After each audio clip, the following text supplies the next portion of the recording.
some questions based on vectors. So the first direction and added by vector laws. Next question is a unit vector has magnitude. So it has magnitude 1 unit. Next is resultant vector has a magnitude. So resultant vector has a magnitude root over a square plus b square plus 2ab cos theta. Then we have two vectors have magnitudes a and b. Then what is maximum possible resultant of their vectors? So the maximum possible resultant is a plus b. Then is what is minimum possible magnitude of resultant? It is mod of a minus b. Then it is what is range of resultant? So it is from minus of a minus b mod to a plus b. Then we have some other questions set from the topic friction. So the first question over is that friction is, so friction is electromagnetic in nature. There is one important concept over here. Most of the forces that we encounter in daily life may be friction, tension. So most of the forces are electromagnetic in nature. Then we have next question that draw friction versus external force graph. So the graph is like this. Initially friction is equal to the external force in magnitude. Then there is a kink and then friction becomes kinetic. So here you can see that from this point to this point friction varies with the forces, and after the certain limit it becomes constant. This constant value is called as the kinetic friction, and this maximum value is called the limiting friction, and values of friction from 0 to limiting are called the static friction. Then we have certain questions on coefficient of friction. So coefficient of friction is defined by limiting friction is mu limiting into n and kinetic friction is mu k into n. Here mu limiting is coefficient of limiting friction and mu k is the coefficient of kinetic friction. Then we have what is limiting friction coefficient. So as I discussed earlier, we define limiting friction by the equation F limiting is mu limiting into n. Then question is what is kinetic friction. So we define kinetic friction as Fk is equals to mu k into n. Then is what is relation between limiting and kinetic friction. So the relation is that F limiting is greater than or maybe in some cases equal to the kinetic friction. So this is the relation. Then certain questions on work done. So then the first question is work done by a constant force. So work done by a constant force is F dot S. Then we have work done by a variable force. So when the force is variable, you just integrate the expression. So it's integration of F dot ds. Then in the third question, we have work done from the graph. So work done is equal to area under force displacement graph with sign. And sign is if force is positive, area will be taken as positive. And if it is negative, area will be taken as negative. So work done graphically can be written as A1 minus A2 plus A3. Then we have another question on dimensions of the work done. So work done has the dimension M1 L2 T minus 2. Then we have another question that SI unit of work done. So SI unit of work is joule. Then we have another question on CGS unit of work done. So the CGS unit of work done here is erg. Now time for the next set of questions. So then we have questions on power. So the first thing is power is a scalar quantity. Then we have SI unit of power. So SI unit of power is watt or joule per second. Then we have the concept of instantaneous power, which is F dot V or maybe dW by dt or maybe dE by dt, where W is the work done, E is the energy supplied. Then we have another questions based on the concept of velocity. So velocity is a vector quantity. Another question is SI unit of velocity. It is meter per second. Then CGS unit of velocity is centimeter per second. Then we have certain questions on waves. Suppose this is equation of a wave y is equals to a sine omega t minus kx plus phi. We are being asked what is amplitude. So amplitude here is a. Then is maximum particle velocity. It is a omega. Then we have wave speed, that is omega by k. Now let's see some more questions. Yeah. So there are another question set on magnetic field. So the first question here is magnetic field is magnetic field is a vector quantity. Then we have the dimension of magnetic field.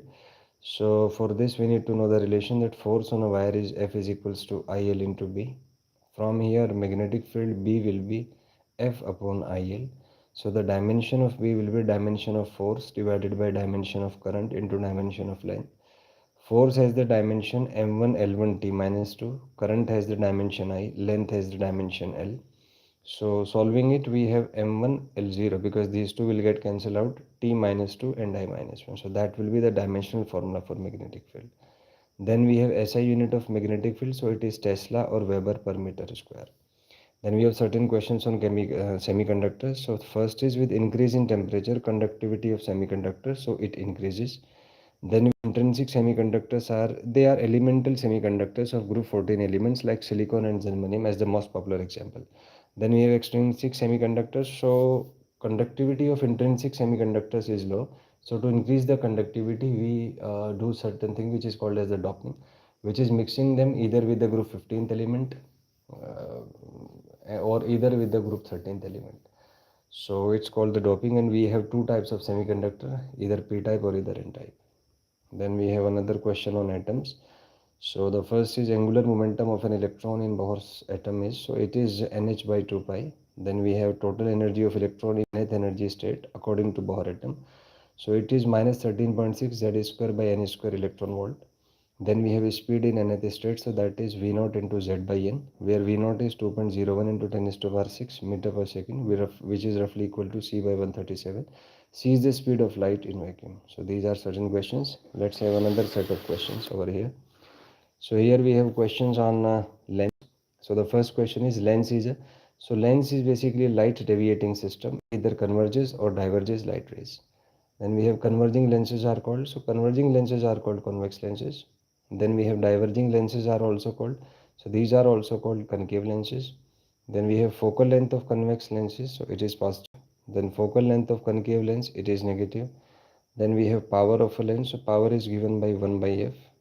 SI unit of power is, it is diopter or meter inverse. Then we have CGS unit of power. So it will be centimeter minus 1. Then we have a question based on convex lens. It has focal length 20. We need to find the power. So power is 1 by f. That will be 1 by 20. So it can either be written as 0.05 centimeter inverse, or equivalently if we convert centimeter to meter, so that will be 10 is to the power minus 2 meters. So it will go over there. So we will have 5 diopter or meter inverse. Then we have a question that a concave lens has focal length minus 10 centimeter. Its power, so using the same thing, we can say that power will be minus 10 diopter or meter inverse. Then we have focal length of a combination of thin lenses. So it's given by this expression, 1 by f equivalent is 1 by f1 plus 1 by f2. Then we have another question that power of a combination of lenses. So 1 by f equivalent is nothing but the power. So the power of equivalent lenses is 1 by f1 plus 1 by f2. Then we have certain questions based on the refracted rays. So suppose light rays are incident on this lens, so that it will be converged to form an image in eye. Similarly, for a concave lens, it will be diverged to this point I. Next we have, if the body is placed at a point over here, then rays will be parallel over here. In case of concave lens, if it is incident on this focus, the rays will be like this. Then if rays passes through the optical center, so it will pass undeviated. It may be for convex lens as well as for concave lens. Thin lens formula is 1 by v minus 1 by u is 1 by f. Then we need to show the sign convention used in lens system. So we use right-handed coordinate system. Take optical center at the origin, right as positive, left negative, up positive and down negative. Then is the next question, what is object? So it's the point of intersection of incident rays.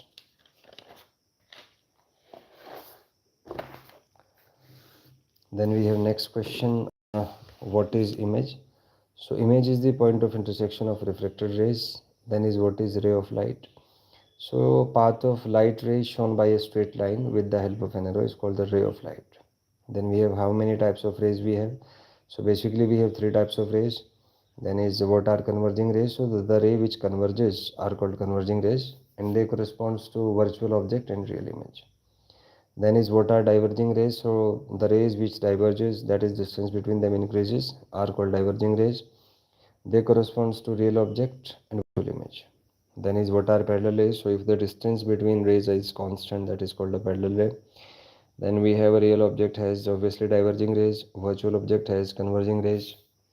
Then is a real image has so it has converging rays, and a virtual image has diverging rays. Then we have how many different types of lenses we have. So there are different types like biconvex, plano-convex, concavo-convex. Then we have how many different types of concave lenses we have. So we have biconcave, plano-concave, convexo-concave.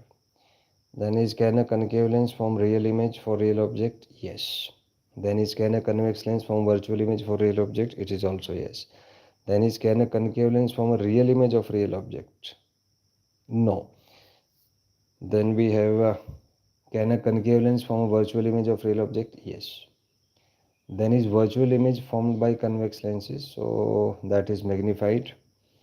Then is the virtual image formed by concave lens is diminished. Then we have a convex lens has focal length 20 centimeter. Find position and nature of image when object is at infinity. So we know that when object is at infinity, image is formed at focus, real, inverted, and point. Then his object is at a distance of 60 from the lens. So this is the lens formula, 1 by v minus 1 by u is 1 by f.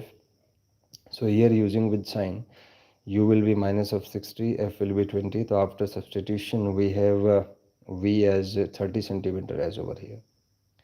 And if we need to find magnification, that is v by u, so that will be minus r. So that implies image will be real, inverted, and diminished. Then let's move to the next set of questions. Yes, here we have object is at a distance of 40 from the lens, so obviously it will be formed at the center, real, inverted, and same size. Then we have object is at a distance of 30 from the lens, so it will be real, inverted, magnified. Then we have object is at the distance of 20 from the lens, it will be real, inverted, and highly magnified because that corresponds to image at infinity. Then it is object is at distance of 10 from the lens, so it will become a virtual image, so it will be virtual, erect, and magnified. Then the question is, what is power of lens? So it's the capacity